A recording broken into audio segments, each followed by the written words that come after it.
Welcome to You Make the Difference. I'm Wanda Walker, and today I'm talking to Ben Comerford. And Ben is the chairperson for the C12 group in West Georgia and East Central Alabama. Welcome to the show, Ben. Wanda, thank you for having me. Now tell us what the C12 group is all about.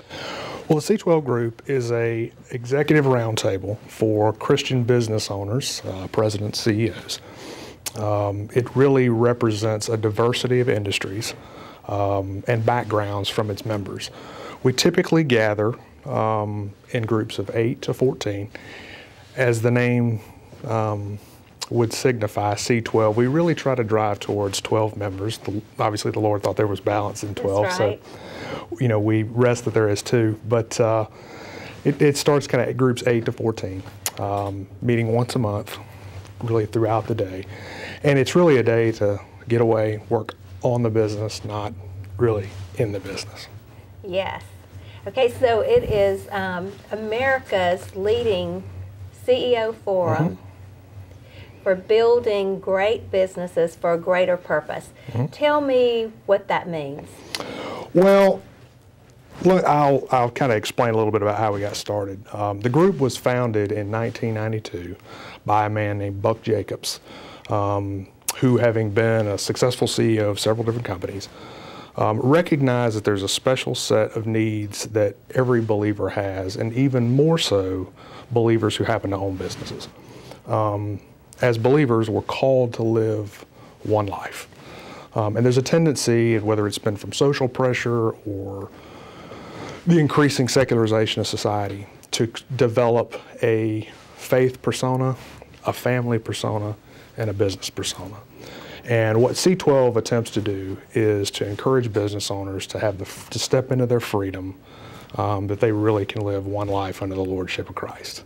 And it should impact everything they do. And there's no group so well equipped to speak and counsel on that matter as fellow believers who also share the stewardship responsibility of running businesses. Yes. So what is the mission of C12? The mission, and I'll see if I can do this without, there's a plainly stated vision. It's to change the world, fairly aggressive. To change the world by advancing the kingdom of God in the marketplace through the lives and companies of those that Christ has called to lead businesses for Him. Yes. So what are the core values? Well, let's see. Transparency. We believe in, well, we believe in a lot of things. I guess fundamentally the stated values are results matter, integrity, spiritual growth, camaraderie, finishing well, thankfulness, and a drive towards excellence. But really the core of what we're trying to do is have that unified vision that everything I do should signify my identity, which is that I'm a child of God. Yes. And so I know that you place a lot of importance on ministry and growth and development, personal growth and development, and business. So tell me what you do to encourage growth in business, or are there personal growth in business? Well, maybe I just back up here a little bit. I think there is I think there's a tendency a lot of times people have 2 reactions when they hear about a Christian business. And I hope I'm not taking liberty here. But the first time is often maybe a bit of a wince, because an experience they've had in the past, whether it be a service that they've paid for or whatnot, the Christian business came in the form of a fish-shaped garnish on the business card or on the side of a service truck, but it never really made its way into the quality of the service. So that's one reaction. The second is sort of this myth that a Christian-run business should be pure philanthropy. Philanthropy should be an outcome of a Christian business. But if philanthropy is all it is, she'll not be a business for very long. Right. So what we believe is that you really, because we don't believe you can live a separate life, we also don't believe that the intentionality of business growth, faith development, and being exceptional in our family life can be separated. And that really goes down, Wanda, to who owns the business. If I perceive that the business is mine, then the business is confined to my limitations, it's confined to my vision, it's confined to my habits, my tendencies. If the business belongs to God, as believers we know everything belongs to God, yes. then I'm free to function as a steward. Right. I'm free to take risks.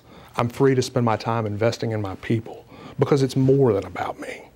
It's about, you know, you walk into an economics 101 class and the first thing that a professor would tell you is what does a business exist to do?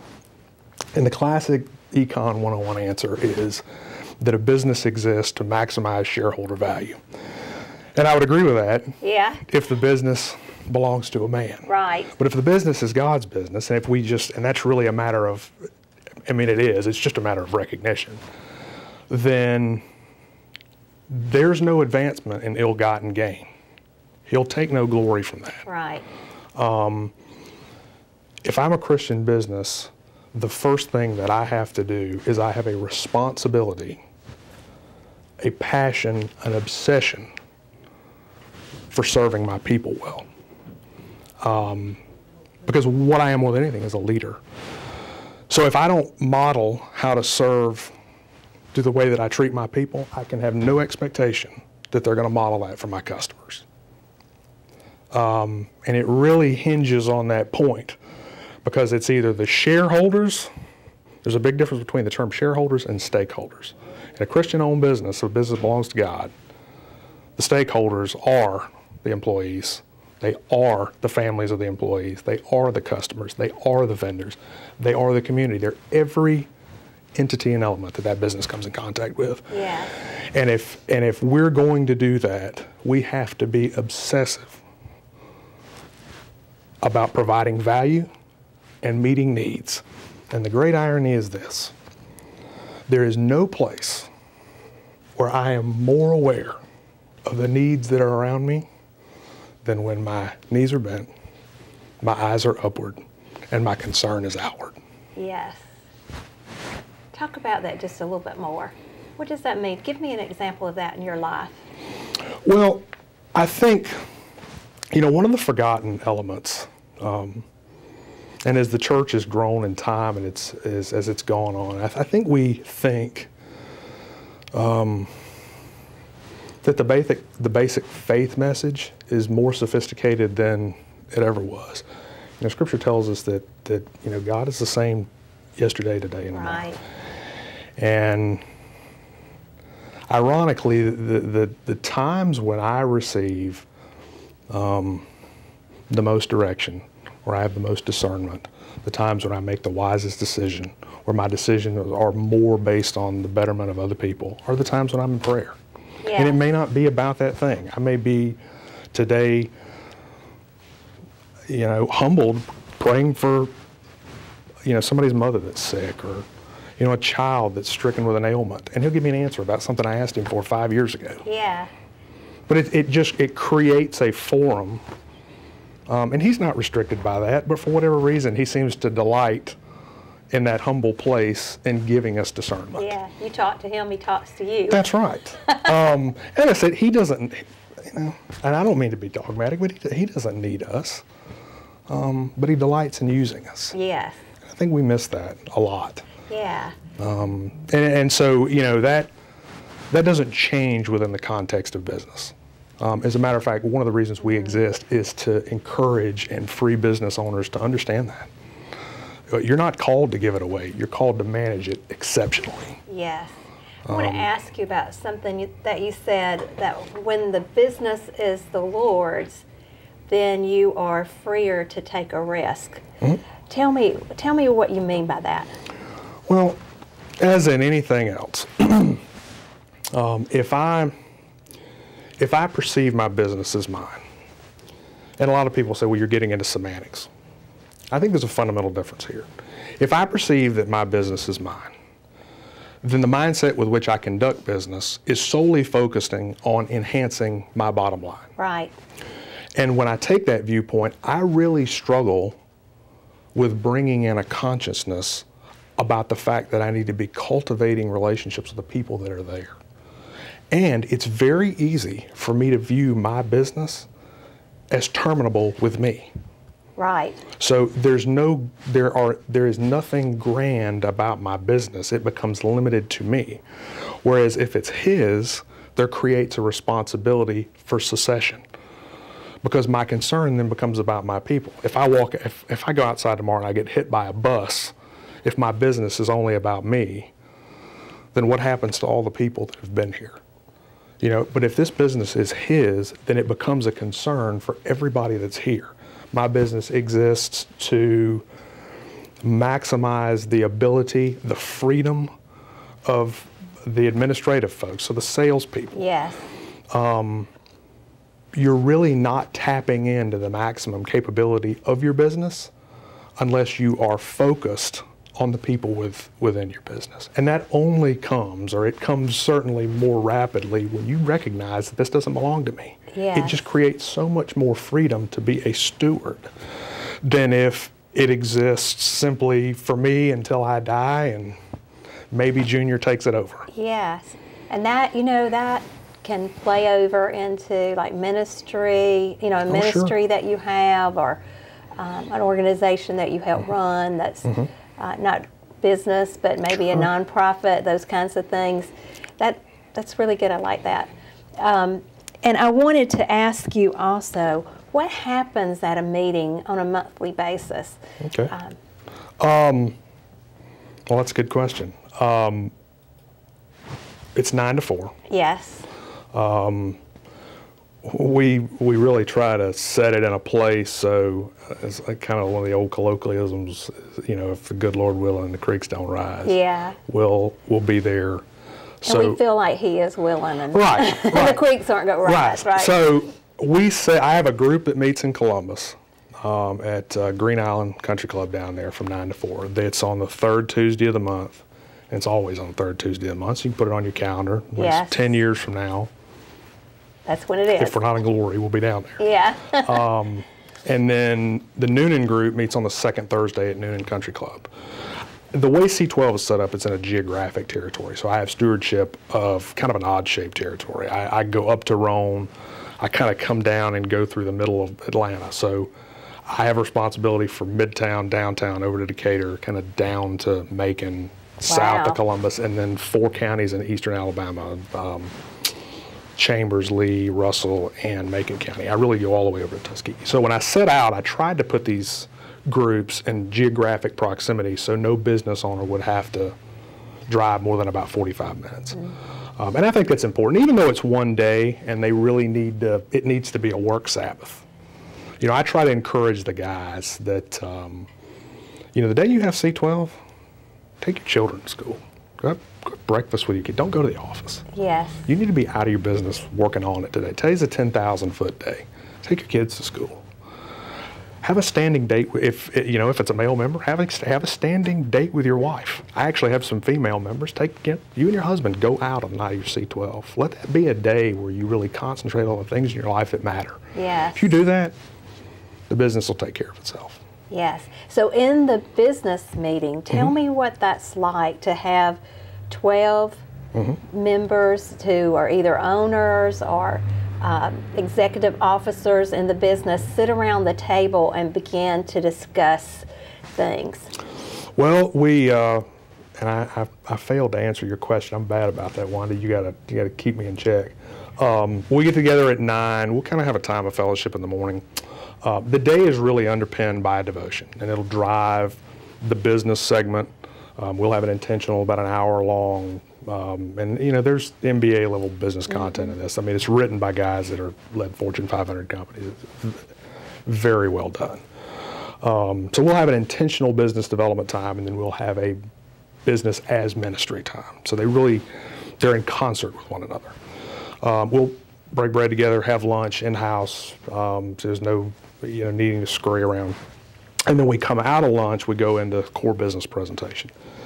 And that's really a time where one member of the group goes and fully fleshes out his business, his sales plan, his market penetration, what is his market share, what is his strategy for the next few years, what are his personnel, his HR issues, really kind of deep into the heart of what they're doing.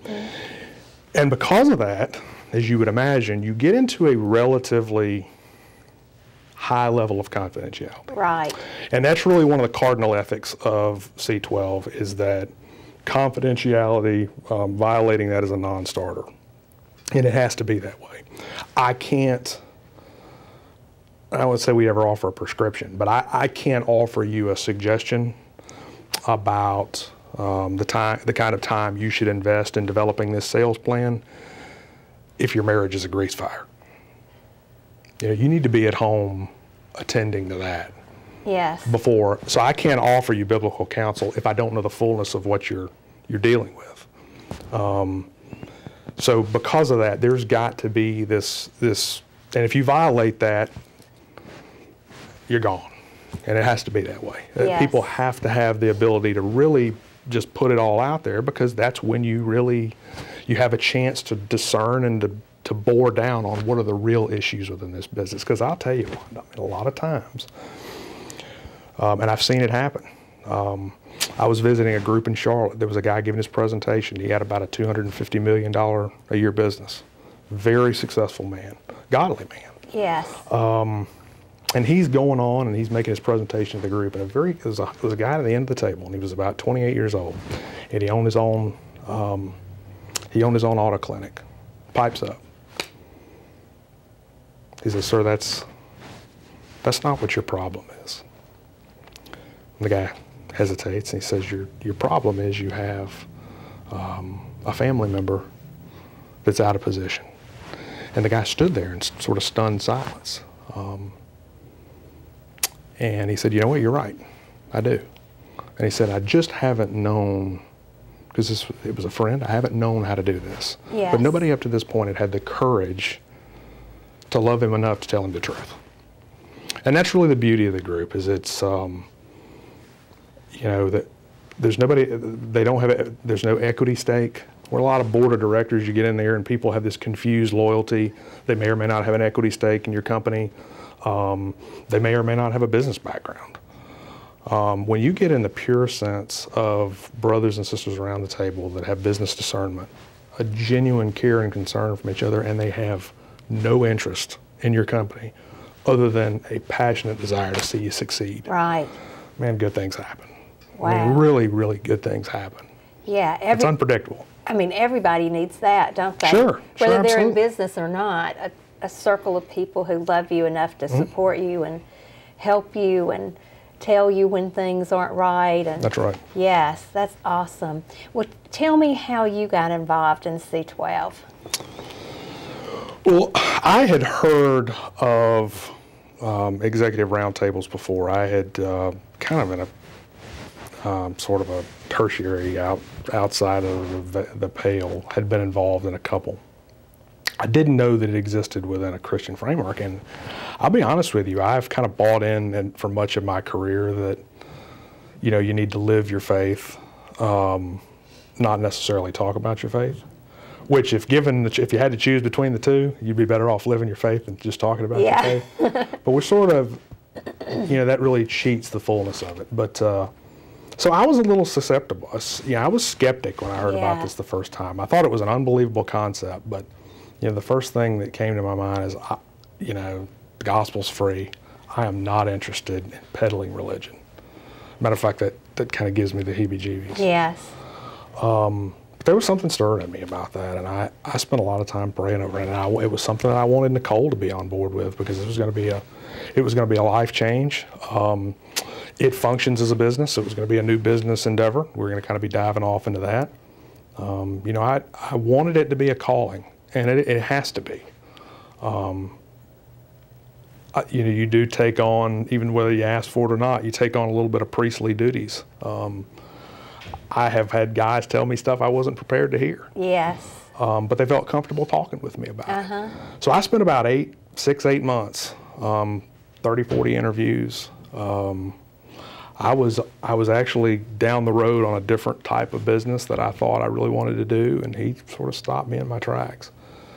And what I realized through that is through everything that I've done, and I've had the privilege to work with some great organizations, is that he'd kind of prepared me all along to be prepared to do this.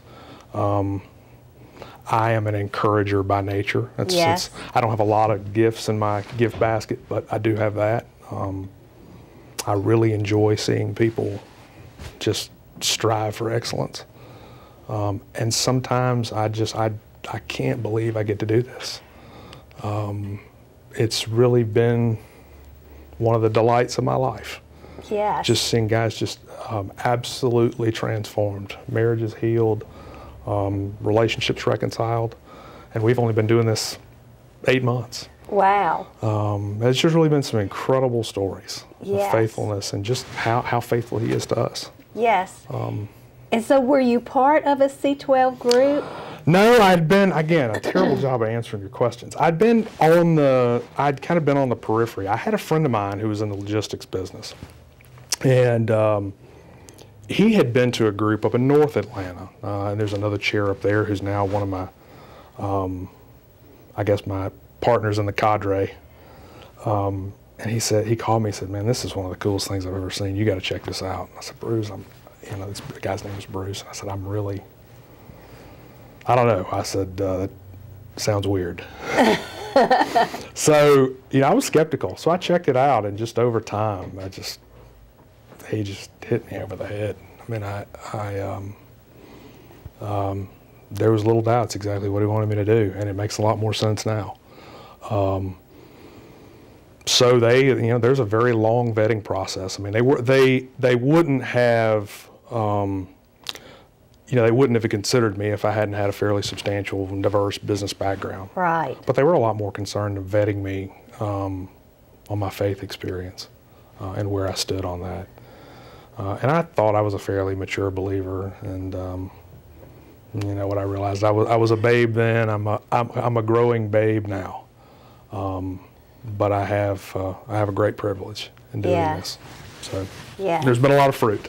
Yes. So. And so you not only have that C12 group that are your peers, there's a national kind of peer group, right? Tell me how that works and some of the benefits that you've seen for businessmen having that national peer group.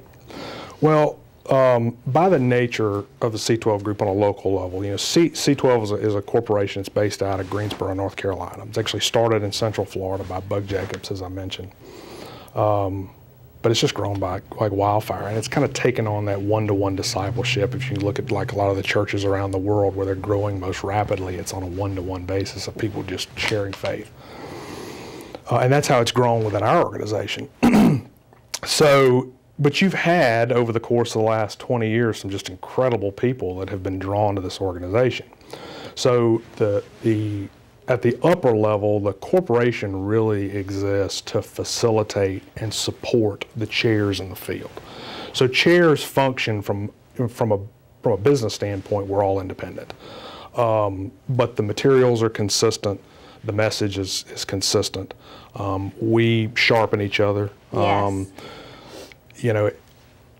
The hardest thing I do is convincing a guy who's a successful businessman, who's striving to be a good husband, striving to be a good dad, is on every committee in his church, volunteers at the college, he's on this board, that board, and another board, that he's got a day to set aside to come and get his life in order. When he gets there, he gets it. But up to that point, it is pulling teeth trying to get him there. So I benefit, just again, I'm sorry, Wanda, to answer your question, I benefit greatly from the support of the home office, fellow peers. From the member standpoint, we don't put business leaders of the same industry in the same group. I'm not going to put two HVAC guys in the same group because they can't be transparent if their competitors sitting across the table. So because it's a member-based group, I leave it to the members whether we're going to invite somebody new into our fold. So I'm not going to put a member in a situation where I have a guy that's really passionate about being there, but I've already got a large plumbing contractor in the group. I'm not going to bring another one in there. Yes. I want to try to put him in another place where he's the, but ironically, a lot of them would like to have, because some of them have good, healthy relationships. But what I have found, and it's interesting, one of the things they cherish is the ability to connect with, and there's a name for it and it escapes me, but it's like a peer like industry peer groups. Yes. We do that on national conventions and whatnot. But like, for example, the HVAC guy in LaGrange loves to know what the guy in Walla Walla, Washington, who's also got 40 employees in HVAC business, what he's doing. Because Yes. they're not competitors, but they can glean a lot out of what's been effective. You know, we tried that. You may want to steer clear of that, or, you know, here are some of the legal ramifications that we had when we started incorporating pay for performance or something along those issues. Yes. They really love just being able to get on there, post a message on the board and say, hey, you know, who's got this? To tell you a little story on that, I'll try to put some meat on those bones. I have one of my members was actually looking to incorporate a new benefits package, and within that envelope, he was going to do performance-based pay. And he'd spent 6 months chewing on this, trying to figure out, okay, how am I gonna roll this out? He had employees all over that were on projects all over the country, and he was just up against a wall. And he put it out on the main board. Within 2 hours, he had 50 responses. He found a guy that was in Florida that had done just this thing, had crews that were all over the place. Essentially gave him a specific solution that met all of his needs in a way that he'd never thought of before. Probably saved him a 2-week consulting engagement that would have cost him who knows how much money to get that HR element right. And got it for free at one time. Wow. It's unbelievable. Yes, it is. Now we have just 1 minute left. Tell me, like, how somebody gets involved in the C12 group. Well, I hold fast and firm. This is really something that you really need to be led to do this. I try to avoid asking anybody to join. So, but what I do ask is, look, I'm accountable to you being there. Let me off the hook. Come see it. Yes. You'll know. Yes. When you get in there, you'll know. Either you're going to say, you know what, this is a fantastic organization. It's not for me in this season, but I'm excited to know you guys are here. Or you're going to know this is for me. Yes. C12 has a national website. You can go out on c12.com. You can also send me an email direct. I'll be happy to take it. I have kind of a goofy Irish last name. Some of you in here in town know that. But it's ben.comerford@C12 Group, and that's COMERFORD.